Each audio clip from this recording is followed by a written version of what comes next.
I look at everything that's gone on, poor power play, couple star players not producing. Is it as simple as that? Once Thompson and Tuck get going, this team's going to start winning? Or are you sensing some underlying issues we maybe didn't think would be there early or to start the year? Well, yeah, the lack of scoring and the power play trouble is definitely not something that I saw coming to this point. I thought this team would hit the ground running, especially with Tage Thompson hoping to get to the yet another level in his NHL career as a bona fide superstar. That hasn't been there. Power play 2 for 21 to start the year.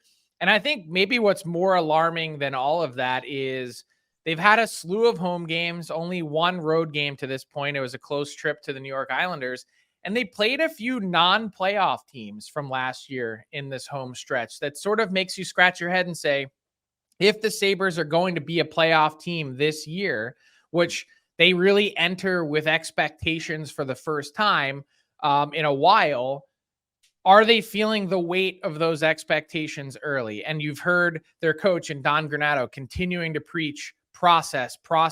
And I love that thought process. But here's the thing. You find yourself, in short order here in the NHL based on the way it works. You go even 6-12 out of the gate like the Ottawa Senators did last year. And it's almost impossible to try and get yourself back into the mix. So the Sabres have already at this point a lot of work to do, and I don't want to sound any alarms, but the fact that those guys haven't gotten going yet, and Devin Levi has been a little bit banged up, and they're asking a lot of a young goalie, you start to see things mounting early for Buffalo, and you say, oh, this is not good. Yeah, losses to the Rangers, Islanders, Flames, and Habs, and I think the issues are kind of compounded when you look at the standings and go, okay, Detroit has won 5 games already. Ottawa is off to a pretty solid start. And I know, again, it's October 24th.